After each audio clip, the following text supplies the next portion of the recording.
Good afternoon, everyone. I first like to thank you for gathering such a vibrant community, and thank you for giving me this opportunity to present my research, part of my doctoral research, in which I'm broadly interested in the managerial issues related to the night and sustainability at night. Today, I will focus on the last chapter that I'm working on in my research. That is citizens' perspective, social acceptability of adaptations of public lighting for more sustainable nightscapes. Sustainability comprises both social and biodiversity environmental concerns. Public lighting allows movements, safety at night, feelings of safety especially, but at the same time it creates light pollution. We've talked about it just in the very interesting talk from Holly just before. And the main question that interests me and fascinates me in my research is how do you balance those social and environmental concerns? And a main takeaway that we had from previous research on the actors of public lighting, the actors providing public lighting to the population, is that the local authorities who have the deciding power on how to provide lighting, what measure, how do they provide lighting, they justified non-action in the topic of light pollution because they fear the perceived reaction of the population. So the objective of this research is to objectify the position of the population on light reduction, because the successful implementation of light pollution mitigation measures depends on this very acceptability. There are interesting studies that consider social acceptability of lighting reductions. In France, notably Baudet, Bordel, Tardieu, and their colleagues who worked either in the Montpellier area or in other areas in France. Litimaki and Rinne in Finland also worked on the topic a bit more than a decade ago. And in the US, especially in national parks, Mitchell and colleagues and Silver and Hickey worked on the social acceptability of light pollution mitigation measures. These studies focus on very local contexts. And what is important and interesting to note with the social acceptability of projects related to sustainable infrastructure is that they are inherently dynamic. And the recent energy crisis that hit Europe also sparked questions on public lighting provision and adequate public lighting provision. So the contribution of our work here that I'm going to develop just after is that we provide a regional cross-sectional study throughout the energy crisis in order to understand the acceptability by the population of reducing public lighting. We grouped our research questions around three big questions.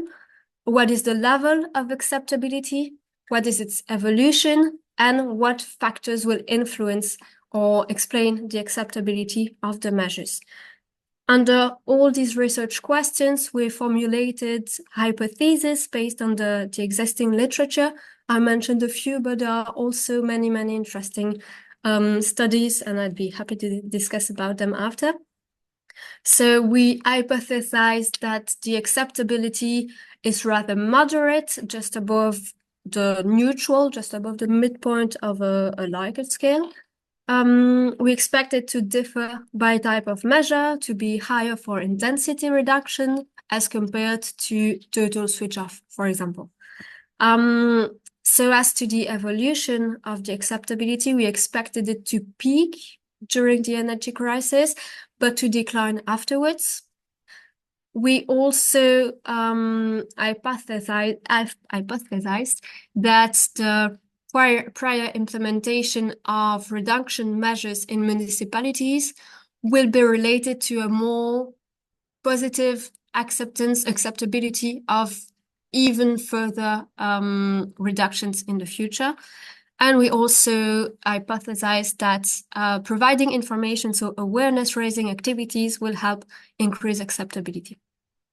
We also found factors that are expected to be related with higher acceptability, either demographic, related to safety concerns, mobility aspects, and arguments that support acceptability and the relative strength. So that's all the hypotheses that we gathered for this study. We collected a lot of data, and let me show you how we did it. The study area that we consider is the Walloon region of Belgium. It's an interesting area to study because in FLSHAC's Atlas of Night Sky Brightness, Belgium is amongst the most polluted areas in the world. And public lighting especially is a source of light pollution in the region. And the region is also going through technological shift for the LED technology. And the municipalities faced a choice back in 2022 and 2020, beginning of 2023, to decide to adapt policies because energy cost a lot at that time. Some have decided to switch off their lights, and some have maintained their adapted policies until now. Some may have not. We gathered data in 3 surveys, so a cross-sectional study. If we have a look at the graph that represents media coverage of the public lighting subject in the region, we see that there is a peak in October, November 2022, because at that time the energy crisis hit especially Europe, but the world as a whole. We collected data just before the invasion of Ukraine by Russia, which sparked the energy market prices to rise. So we asked the same questions to the residents during the energy crisis, and we again sampled the population 2 years later. So we conducted 3 surveys, the first in February, March 2022, the second during the energy crisis, and the last 2 years afterwards to see how the acceptability evolved over time. The methodology was the same for all 3 surveys, online distribution, and we targeted Walloon residents age 16 plus, and in total we gathered a bit more than 3,100 responses. Obviously, there are a lot of variables that have been collected related to the acceptability of light reduction in general, of specific measure aspects, especially in the first survey, which was the longest, questions of mobility, nighttime mobility, fears stated at night. I will only present some graphs and some interesting conclusions because we will literally spend the night on it if I show you all figures, but I'd be happy to discuss it afterwards if you're interested. So if we have a first look at the general acceptability, so we asked people on a scale from 1 to 5, would you be willing to accept lighting reductions on different type of roads? If we look at the average response, it could not be confirmed that it was higher than the neutral position in the first survey, but it was in the subsequent surveys and on all road types. And it also was here in the first survey after explaining the effects of light pollution. People tend to be more inclined to accept lighting reductions. Polarization of the population is also reported in the literature. And we have interesting conclusion on that one, that the polarization, so strong support or strong opposition evolved interestingly over time. People tend to be less strongly opposed to the measure, and the proportion of people who very strongly support lighting reductions increased over time. If we have a look at some specific measures, so for instance, and if we compare them on the graph, we asked if people were willing to accept intensity reduction, so IR. PS is switch off with present sensors, a total switch off, or partial switch off of the light at different specific times of the night. We see that there is indeed a difference in the acceptability. So intensity reduction is way more acceptable by the population than total switch off, for example. And that the reductions in the heart of the night are relatively acceptable by the population. And this acceptability increased during the energy crisis. And overall, the acceptability was maintained even after the crisis. If we have a quick look about the factors that are associated with acceptability, we see that people who are more likely to oppose light reductions are women, people from more urban background, elderly people, and people who are satisfied with their current access to the night sky, which is quite interesting to note, because more than 85% of the population don't have access to the Milky Way. So we can deduce from that that people who are not really informed about what they're missing are less inclined to accept reductions. On the other hand, people who are more willing, more inclined to reduce lighting are men, from people from a rural background, so the countryside, more highly educated people, and quite logically, people who state that they are disturbed by the light entering their home at night. If we consider the aspects of safety concerns and mobility at night, there is no uniform response. So it really depends on the type of fears and if this is fear stated during the day or during the night. So some people who state higher fears, for example, of fear of robbery at night, will be quite reluctant to decrease light in the surroundings, but this is not the case for all types of fears, like verbal aggression or sexual aggression, for example. So that's a first sense of the relation of fears and reduced acceptability. And it could be interesting to tap more into this topic. And all those results come from binary logistic regression models that we computed on the data that we collected. If we quickly go through the hypothesis that we stated, we could confirm that the acceptability indeed differs by type of measure, but we cannot confirm that it was higher than the midpoint of the scale in the first survey, but it increased and was significantly higher than the midpoint of the scale, so relatively positive on average, throughout the subsequent surveys. We could show that the acceptability indeed increased during the peak of the energy crisis, but it did not decline afterwards and remained quite stable.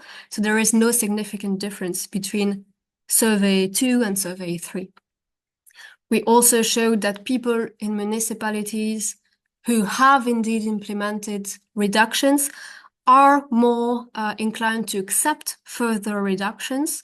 So when you've tested it, you are more inclined to accept it, as it seems. And we show also that awareness-raising activities indeed increase the acceptability of the measure.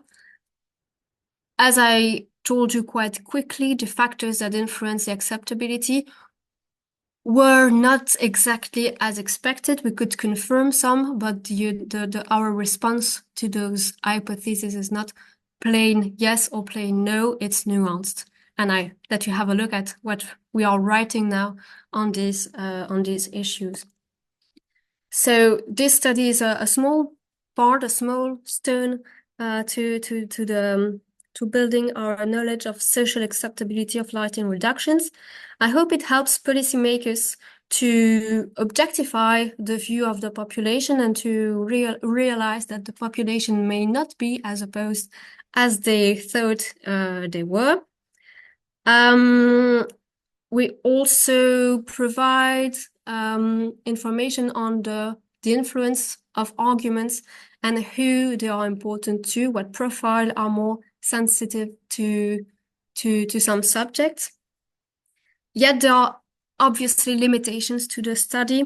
It's a cross-sectional study, not a longitudinal study. We didn't expect the crisis to be as important and to happen after we distributed the first survey.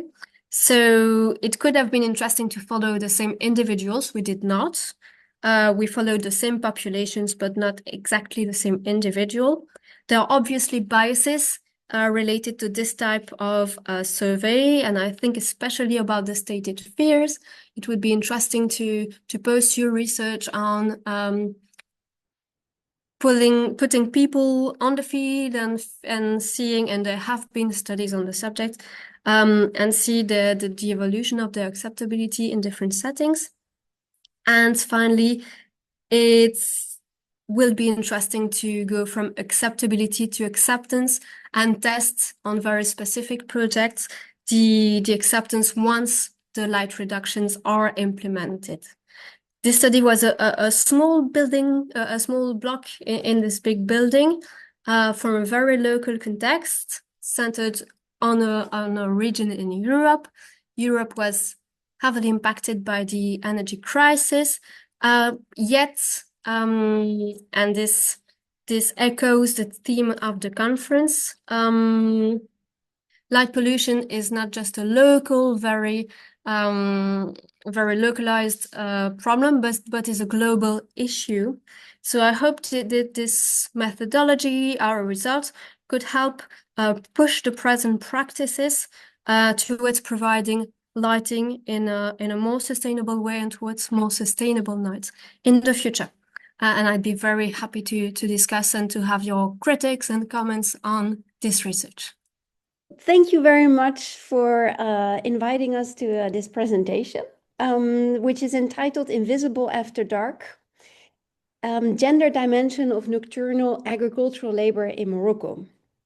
And so in this presentation, we explore out of curiosity how night activities or labor carried out by women at night in the countryside, how we can shed light on that by actually looking from a night studies lens.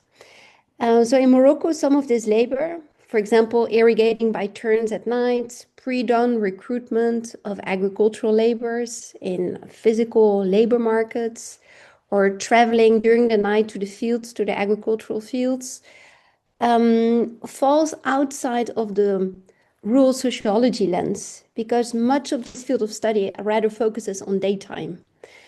So as a result, this labor remains often underseen, undercounted for, and adds another layer of invisibility to women's agricultural work, which is already strongly stigmatized.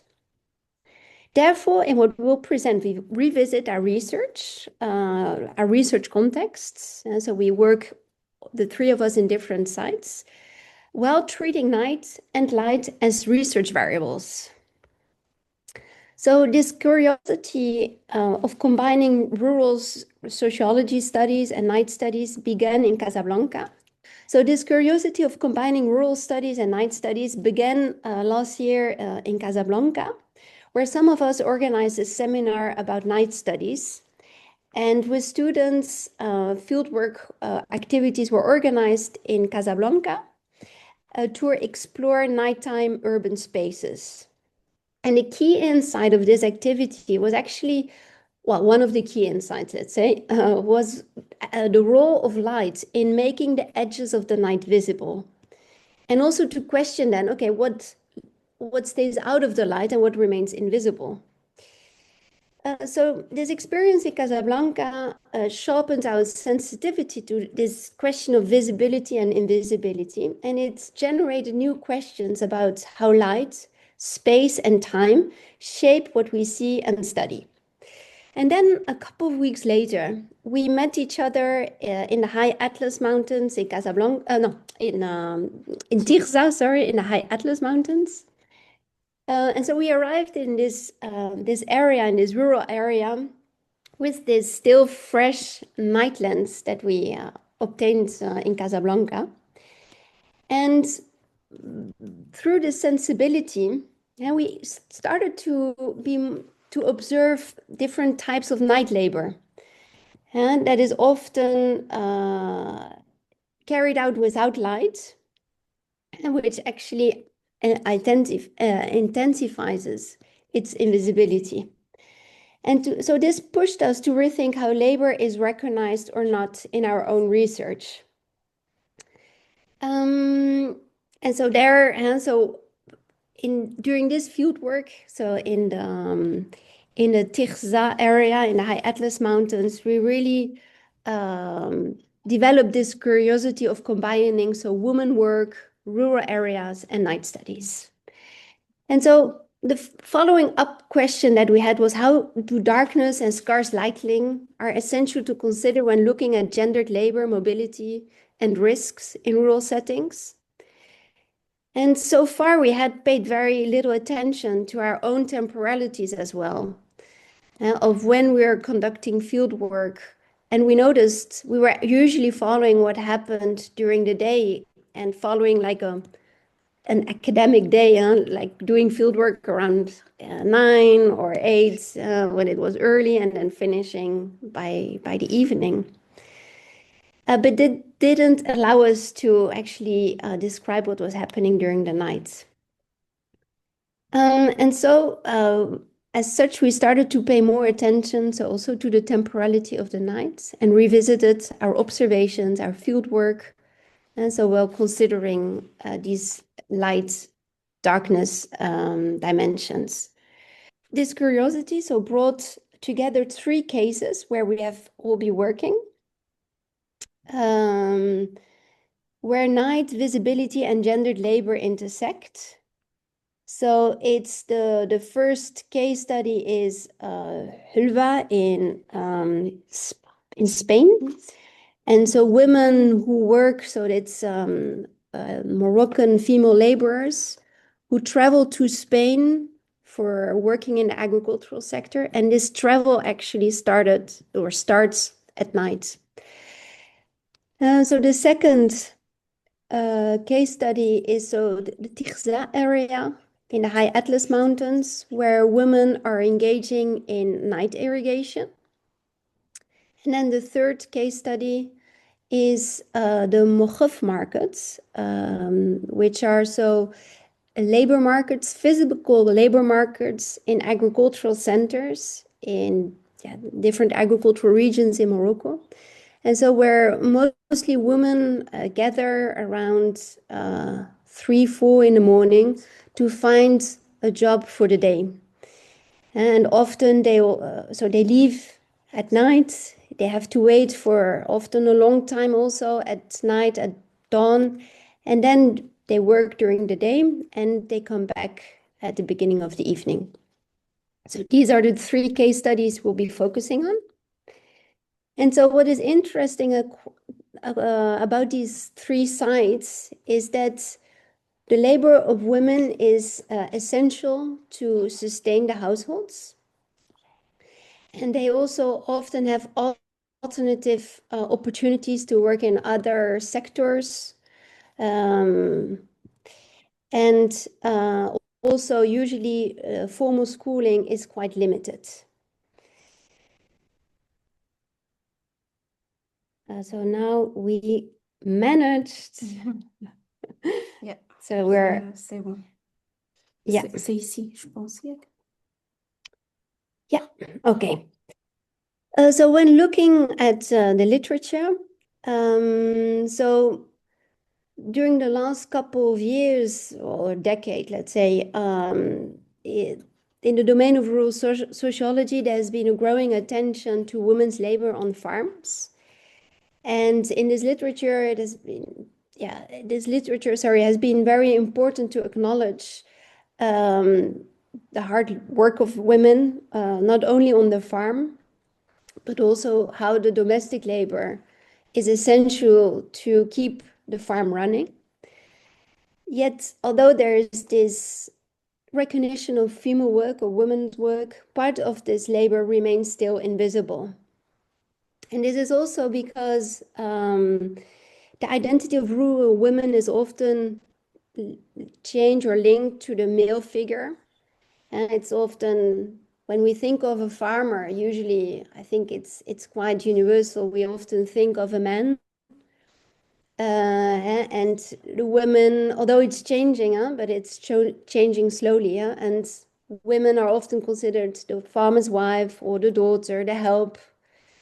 So that invisibilizes also the activities that women carry out. And also because in the Moroccan rural society, when we think of a caregiver, and we often think also we attributed this task and this role often to men. And so women working to sustain their families remain often poorly considered.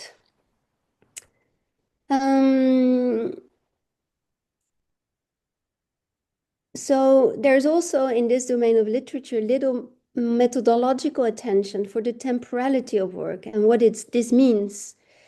Because focusing on daytime activities determines visibility and recognition.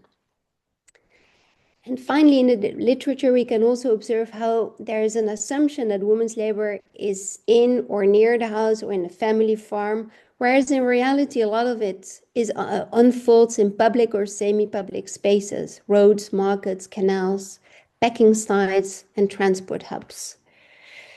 Next slide. Yeah. Okay, thank you, Lisa. Donc, as Lisa said, donc the first case we would like to present is the case of Tirza, which is a small village in the high Atlas Mountains. And here, women are increasingly involved in night irrigation, even though it is usually considered as a masculine activities. They work on very small plots, less than 1 hectare, and mainly to grow food for their families, but also for their animals. And about half of the irrigation work happens actually at night. So the irrigation activity is one among several activity or planting agricultural activities who starts at the ends at the night. Women go out to the fields after dark, open the irrigation canals, but they also have to stay on the land while the water flows to make sure it reaches all the crops. And often they work with only what is at hand, usually the light of their phones. So this work comes with several challenges.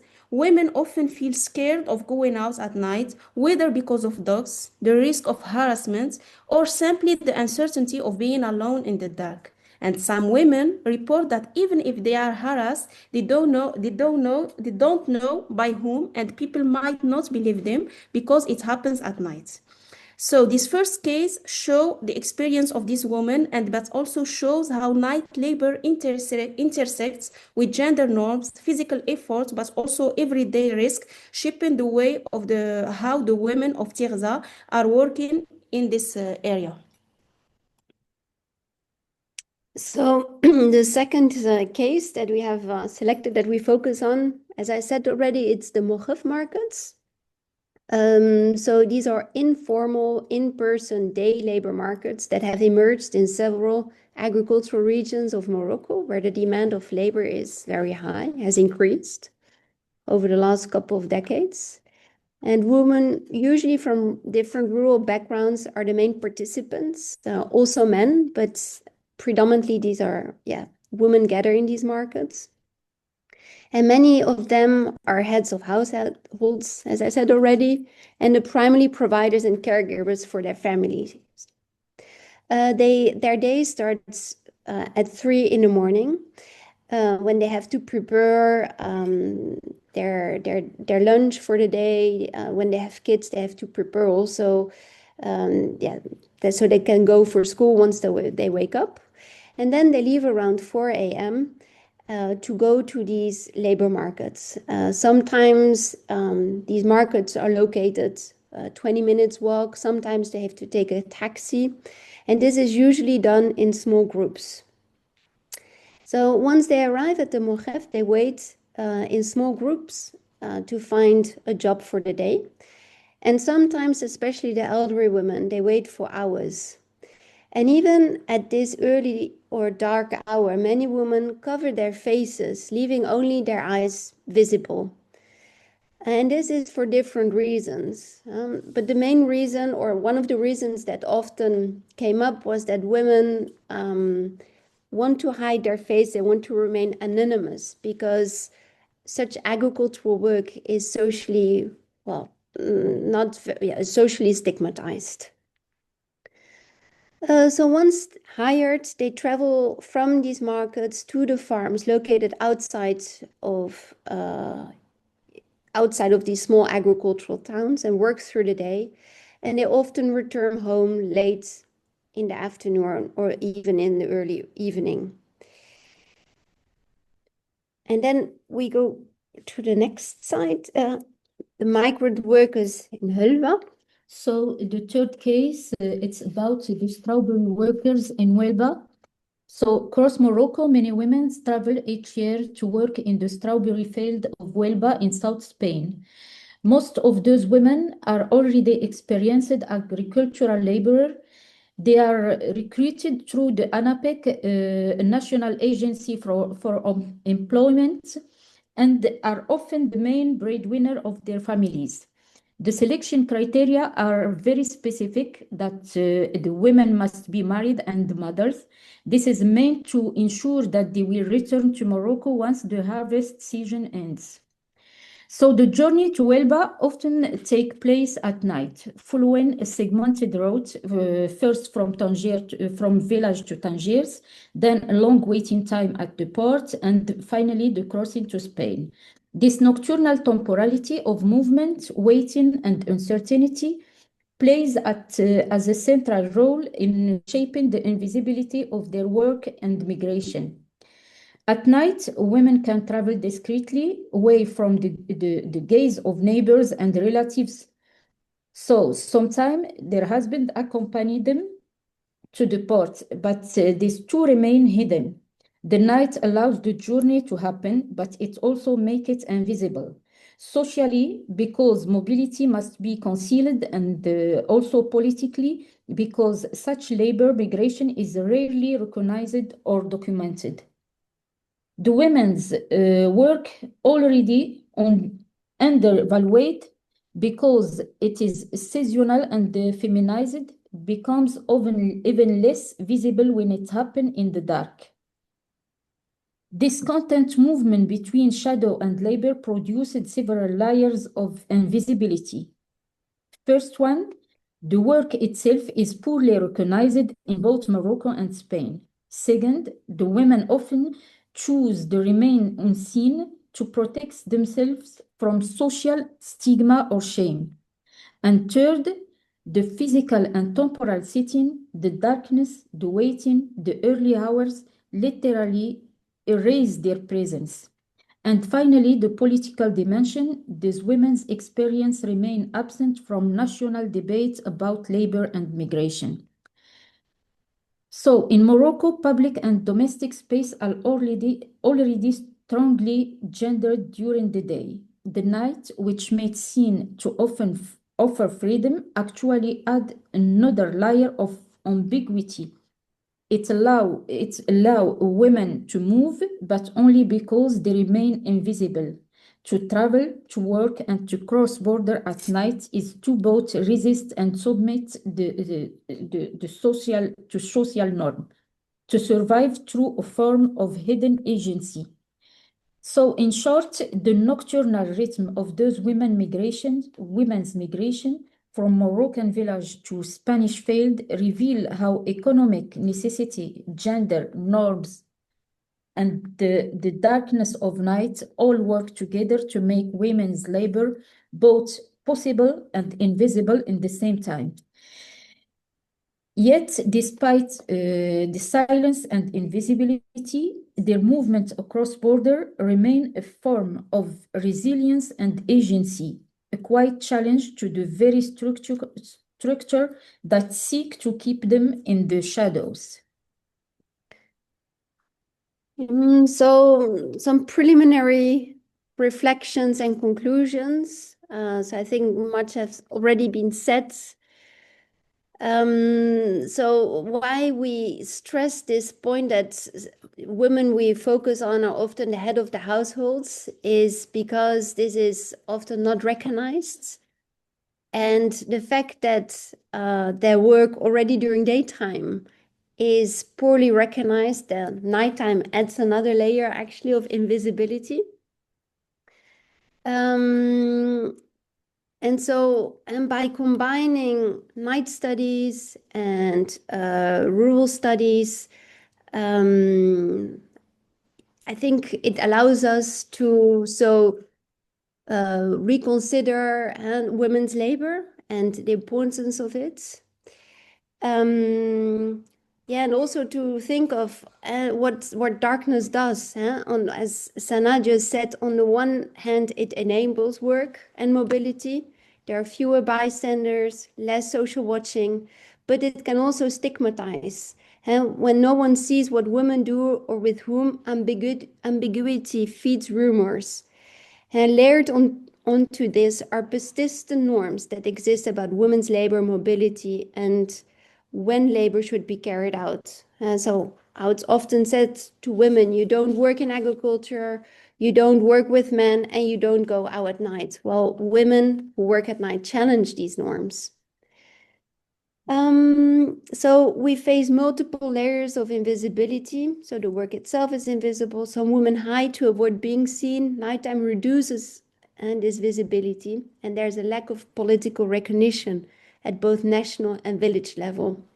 And so these are 4 layers of invisibility. So I think looking from a night studies lens at our field studies and our field areas allows to really question when and where we want to look and how we can change also what counts and who gets counted. So thank you very much. We're finished here. So this is one picture taken in a moghaf from Telkel. So here you see women waiting in order to find a labor for the day. They're waiting for farmers. A lot in common between our talk and the 2 previous talks. We are also very much about sustainability, but also about what it's like to spend time at night, because there's this magical and somewhat poetic dimension to what it's like to be active during the night. And with that, we're introducing our project, Full Moon Theatre. I'm Yunni, and I'm heading the research direction. And Francesco, would you like to? Yeah, Francesco Anselmo, I'm technical director of the project, and you can see our affiliations as well with the Architectural School, Association School of Architecture, and Yunni with the EPFL. So this project has many dimensions, and we'd like to show you some of those. And maybe we start with the history of the project. So, Yunni? Yeah. So Full Moon Theatre is not something that is entirely new and modern. It actually started back in 1987 by French opera director Humbert Camarlo and Arab structural engineer Peter Rice. So this was really the merge between art and science. And the story goes that one night lit by the full moon, Humbert Camarlo noticed how bright the moon can actually be and the fact that you can actually read something or see colors. So he started to gather all the mirrors around his house to create the first mock model to show the concept. And this really excited Peter Rice, and together they started envisioning creating open air theater performance entirely and solely lit by the light of the moon. And this led to the first theater construction in 1991, and the performance really started. And in the next slide, we can show you how the theater used to look like, and the stage that actually hosted a lot of different performances, which included theater, dance, opera, and it was really something that brought together so many different artists, scientists, and engineers, and so on. And the theater still exists today. This is how it looks. This is a picture taken by our team who visited the site recently. And obviously the stage itself doesn't have all the elements from the past, but the site remains, and the theater that's built by stonemasons from Morocco and all the inputs from the past participants are still in the site. And we're continuing this project 30 years later. And we really went back to the history, and what we really wanted to focus on is continuing the intention and the right motto behind how the theater started, and to pinpoint out some of the elements using the words by Peter Rice himself. The theater was a spiritual home for everyone involved. It should remain natural, in tune with the place and its spiritual vibrations. And therefore, there is this careful attention to the locality and the context of the theater with artisanal craftsmanship. So everything that happened there was rooted in the place and came from the hands of the people who lived and worked there. And together it created an experience of theatrical spectacle, which brought together all these cross-disciplinary philosophy where the various patterns of art and sciences can meet, complement, confront, and grow in parallel in a sympathetic environment.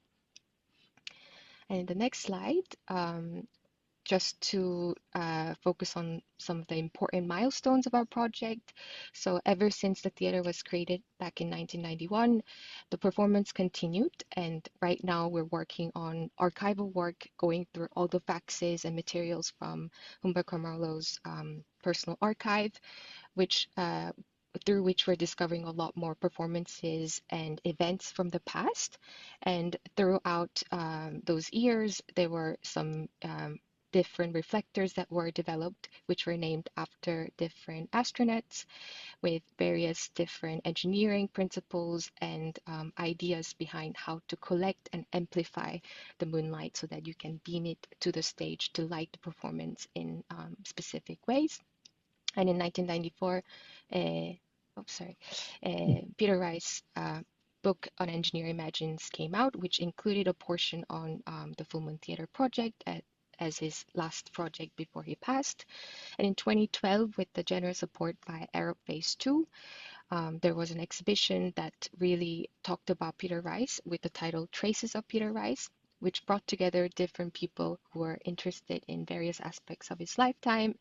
And 30 years later, we started to continue the legacy of this project with collaboration with the Architectural Association, specifically its Woodland campus at the Hook Park. And for 3 years in a row, we've been holding a workshop there with students imagining how to continue in ways that we were able to merge contemporary aspect. So this is a map that we made to explain what it's like to be at this Hook Park Woodland campus. And although this drawing might not mean anything to the audience today, for those who participated and were involved in the project, this summarizes everything we did, all the places that were symbolic to us, where we made different reflectors and where we tested and where we performed. So it's in a way graphically representing what it still remains as the locality of being on this site. And as words have its own limits, to show you some of the visuals, this is the shed where we built the reflectors. You can see our participants and different collaborators. This is the frame of our biggest reflector that we tested this year. And yeah, more scenes from the workshop. And as we also focus on what is possible with modern technology, you can see behind the scenes how we can use digital tools to simulate, build, and test the design before bringing that onto the site. And here is a software simulating how much light can be collected, for instance. And you see the building of our stage, which is this area that's quite protected by other light sources.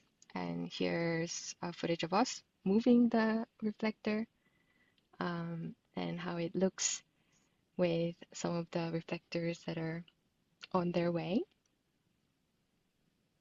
And you see how we're using this pooling system to bring the reflector in place. Oh, I think the screen froze.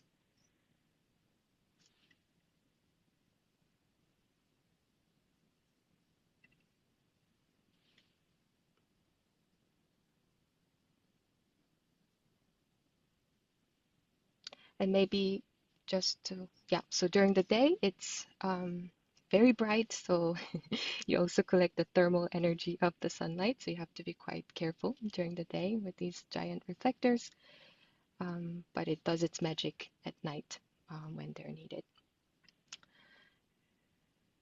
And here are some glimpses of the performance. We collaborated with Teatro Vivo and Angel Exit Theatre, the two local theatres based in Dorset in the UK. And they reinterpreted the Three Witches from the Macbeth and gave a wonderful performance using different materials that also collect light or reflect light in their costumes or the use of the drum.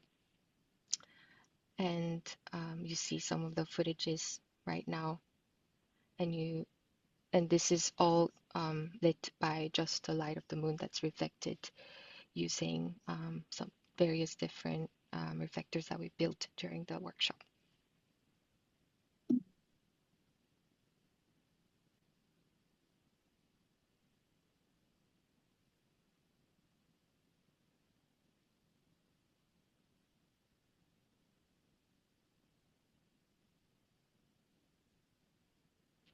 And this is a performance by Johnny, our musician, who is playing a nickel harpa.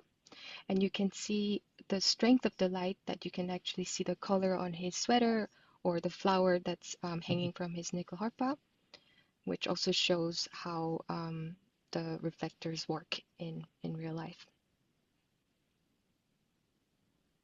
So as you can see, the project has many dimensions. One of the aspects about it is doing the work on the recreating a theater and a performance. We also started looking into the archival material. And with the idea that we can share this information with the wider world, and we both looking at the past, but also we are using that as a foundation for develop new techniques and also share them with the world, so that anyone can build a full moon theater anywhere in the world. Part of the archive has the correspondence between Humbert Camerlot and the various artists, scientists, engineers, architects who helped the construction of the original theater.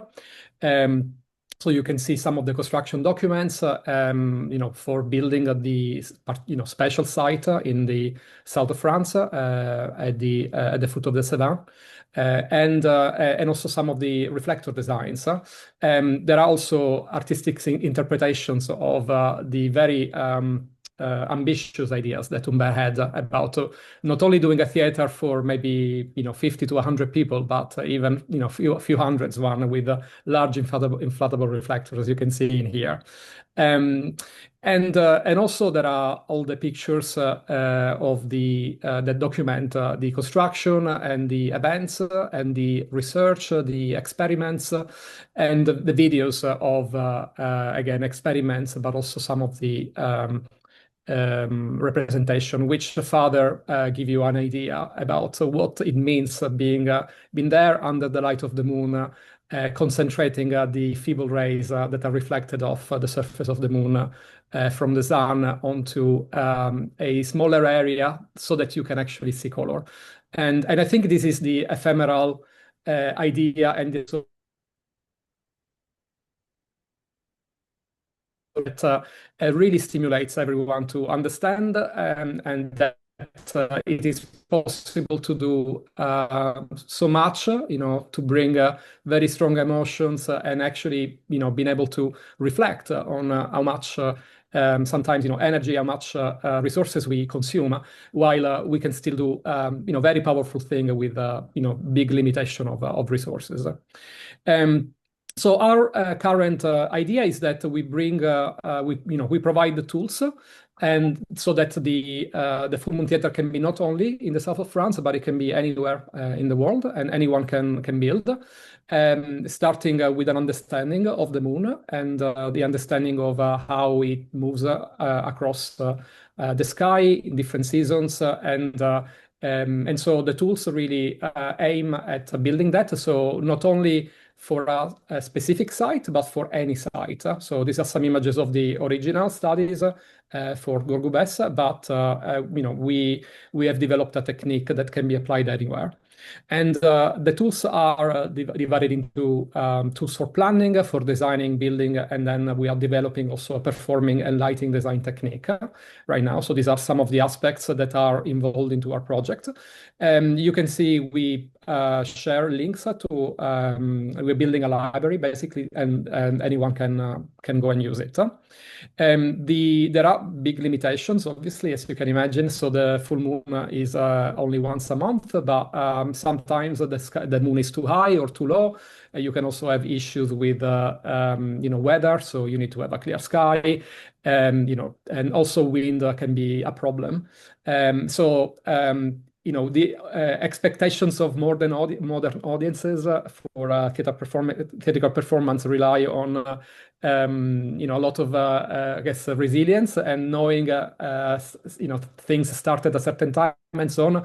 With a full moon theater program, it's not always possible. So there's also a bit of engagement with the audience in terms of understanding that it might not happen, or there needs to be a lot of flexibility with it involved.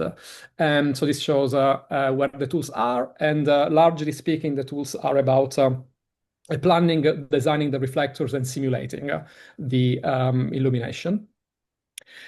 So for planning, there is the possibility of specifying a location, and then the tool will tell you which are the times where the full moon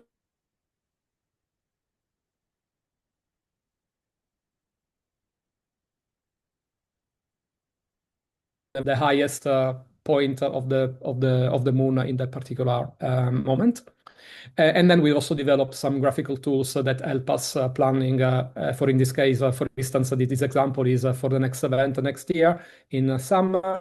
We're planning to be back close, very, very close to where the original theater is, in another theater nearby that is oriented towards east. And so you can see here the juxtaposition of the horizon line with a moon plot diagram that we've developed, which shows the time of the night when we can work, in different, you see in different months. So August is quite promising, for instance, and that's where, we are likely to do our event next year. The other thing is the design of the reflector. So we are building the library of the reflector as well, starting from the historical ones. Yunni mentioned already that they were dedicated to astronomers.